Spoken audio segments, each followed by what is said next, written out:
નવા જીએસટી સુધારણા બાદ બાઇકો હવે સસ્તી 350 સીસી સુધીની બાઇક પર ટેક્સ 28%માંથી ઘટીને ફક્ત 18%.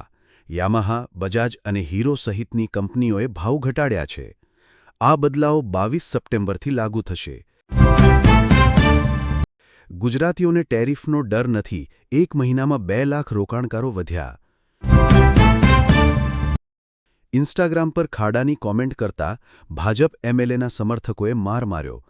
કપડવંજના પીઆઈએ તપાસનું કારણ હાથ ધરી ધારાસભ્ય સામે નામજોગ એફઆઈઆર ન નોંધી 70 દિવસ કેસ લટકાવ્યો. ગન પોઇન્ટ પર ગુજરાતના 2 યુવકને જંગલના રસ્તે મ્યાનમાર પહોંચાડ્યા.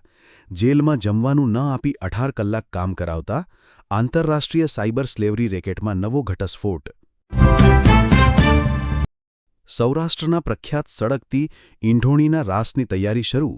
રાજકોટમાં નવરાત્રિના 9 દિવસ બાળાઓ માથા પર સળગતી ઈંઢોણી અને હાથમાં મશાલ સાથે રાસ રમશે. ગુજરાત શિક્ષણ બોર્ડનું વિદ્યાર્થીલક્ષી નિર્ણય. હવે વિદ્યાર્થીઓ માર્કશીટ સર્ટી સહિતમાં ઓનલાઈન સુધારો કરી શકશે. ફી માટે પણ બેંકનો ધક્કો નહીં રહે. હાર્દિક વિધાનસભામાં સવાલ પૂછતા હતા ને ધરપકડ વોરંટના સમાચાર આવ્યા. વર્ષ 2018માં અમદાવાદના નિકોલમાં પાસના આંદોલન સમયે ગુનો નોંધાયો હતો. ગુજરાતની ધરતી પરથી ખડગેના બીજેપી પર પ્રહાર. કહ્યું, ગાંધી સરદાર પટેલે અહીં જન્મ લઈ દેશને આઝાદી અપાવી. 2 લોકો છે જેઓ સંવિધાનને સુરક્ષિત રાખવા નથી માંગતા. પોલીસે અલ્પેશ કથિરિયાને ધક્કા મારીને બહાર કાઢ્યા. સમર્થકોને લાકડીઓથી ફટકાર્યા. પોલીસ અને પાટીદાર નેતા વચ્ચે ઝપાઝપી. એક જ પરિવારના 3 સભ્યના મોતથી માતમ. બાયડમાં કાર અને બાઇક વચ્ચે જોરદાર ટક્કર. પતિ પત્ની અને પુત્રનું મોત. અકસ્માત બાદ બાઇક સળગ્યું. કાર ચાલક ફરાર.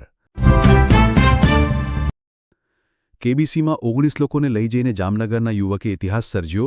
ગુજરાતીના હાથમાં રહેલા વણેલા ગાંઠિયાને અમેરિકાનો એરપોર્ટ સ્ટાફ પણ પકડી શક્યો નહીં. બચ્ચાને યાદ કર્યો રસપ્રદ કિસ્સો. ટ્રમ્પના કટ્ટર સમર્થક ચાર્લી કર્કની હત્યા. યુનિના કાર્યક્રમ દરમિયાન ગળામાં ગોળી વાગી. ટ્રમ્પે તમામ અમેરિકી ઝંડાઓને 4 દિવસ અડધી કાઠીએ લહેરાવવાનો આદેશ આપ્યો. ટ્રમ્પની ડબલ ઢોલકી. પ્લેન ભેટમાં આપ્યું એક કતારને દગો દીધો. નેતન્યાહુ ગાંઠિયા નહીં, ભારત રશિયા જ નહીં, ઇઝરાયલ પણ સરકી ગયું. નેપાળના તોફાનોમાં 300 ગુજરાતી ફસાયા. ભાવનગરના 43ને હોટલમાં તો અમદાવાદના 9 લોકોને વૃદ્ધાશ્રમમાં રાખ્યા. દૂધ, દવા, ટીવી, એસી જેવી જરૂરિયાતો સસ્તી. શોખ થશે મોંઘા. જીએસટીમાં ફેરફાર પછી તમારા ખિસ્સામાં કેટલા પૈસા બચશે? હવે 2 જીએસટી ટેક્સ સ્લેબ 5 અને 18%. દૂધ, રોટલી, પિઝા જીએસટી મુક્ત. કેન્સર અને ગંભીર રોગની દવાઓ 12ની જગ્યાએ 5%. હેલ્થ અને લાઇફ ઇન્સ્યોરન્સ ટેક્સ ફ્રી. રહીને ટ્રમ્પને ડહાપણ આવ્યું. કહ્યું, હું હંમેશા મોદીનો મિત્ર રહીશ. ભારત સાથે સંબંધો ફરીથી રિસેટ કરવા તૈયાર. અગાઉ કહેલું કે ભારત રશિયાને ચીનના હાથે ગુમાવ્યા. ટ્રમ્પના મંત્રીએ કહ્યું, ભારત 1-2 મહિનામાં માફી માંગશે. ટેરિફ હટાવવા માટે 3 શરત રાખી. ભારત બ્રિક્સ છોડે, રશિયા પાસેથી તેલ ખરીદવાનું બંધ કરે અને અમેરિકાનું સમર્થન કરે. કચ્છમાં 24 કલાક ભારે વરસાદની આગાહી. અમદાવાદમાં ગાજવીજ સાથે હળવાથી મધ્યમ વરસાદ થવાની શક્યતા. આગામી દિવસોમાં વરસાદનું જોર ઘટશે. રાજસ્થાનમાં ઇતિહાસનો બીજો સૌથી વધુ વરસાદ પડ્યો. કુલ્લુમાં ભૂસ્ખલન, 4ના મોત. પીએમ મોદીએ હિમાચલ પ્રદેશને ₹1500 કરોડની સહાય આપવાની જાહેરાત કરી. મથુરા વૃંદાવનના અડધા ભાગમાં પૂર. યુપીમાં ભારે વરસાદ બાદ ગંગા યમુનાનું જળસ્તર વધ્યું. હરિયાણામાં 300 એકર પાક ડૂબી ગયો. મચ્છુ 2 ડેમ ઓવરફ્લો થયો. 2 દરવાજા 2.5 ફૂટ ખોલ્યા. નવા નીરના વધામણા કરાયા. મોરબી માળિયાના 29 ગામને એલર્ટ. માઉન્ટ આબુમાં ભારે વરસાદથી માર્ગ ધોવાયા. બુધવાર સુધી પર્યટકોને પ્રવેશ પર પ્રતિબંધ. હોટેલોમાં રૂમ બુકિંગ પણ નહીં. નેપાળ બાદ ફ્રાન્સ ભડકે બળ્યું. સરકાર સામે પ્રદર્શન. 1 લાખ લોકો રસ્તા પર ઉતર્યા. ઘણી જગ્યાએ આગચંપી અને 80,000 પોલીસકર્મી તૈનાત. 200 પ્રદર્શનકારીની ધરપકડ. મસ્કને પછાડી ઓરેકલના કો ફાઉન્ડર લેરી એલિસન વિશ્વની સૌથી ધનિક વ્યક્તિ, એક દિવસમાં ₹9 લાખ કરોડ કમાયા, આટલી તો મુકેશ અંબાણીની નેટવર્થ છે. ભારત ઇઝરાયલ વચ્ચે નાણાકીય સહયોગની નવી દિશા, ગિફ્ટ સિટીની મુલાકાતે ઇઝરાયલના નાણામંત્રી બેઝલેલ સ્મોટ્રિચ.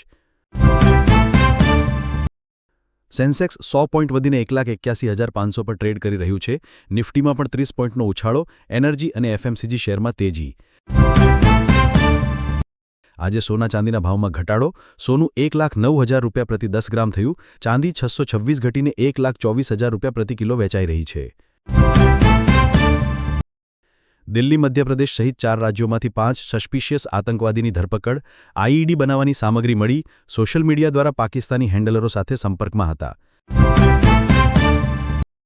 આજે આરએસએસ વડા મોહન ભાગવતનો 75મો જન્મદિવસ. પીએમ મોદીએ લખ્યું, આપણે સ્વયંસેવકો ભાગ્યશાળી છીએ કે ભાગવત જેવા સરસ અંગસાચક મળ્યા. પીએમ મોદીની ગુજરાત મુલાકાત. વડાપ્રધાન નરેન્દ્ર મોદી 20 સપ્ટેમ્બરે ભાવનગરની મુલાકાતે આવશે.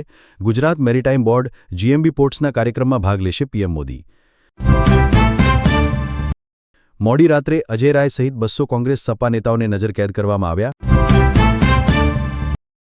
આ હતા આજના તાજા સમાચાર વિશ્વદર્શન ચેનલ પર. વધુ સમાચાર અને માહિતી માટે ચેનલને લાઇક કરો, શેર કરો અને સબસ્ક્રાઇબ કરવાનું ભૂલશો નહીં. મળીએ ફરી નવા અપડેટ સાથે. આભાર. જય હિન્દ.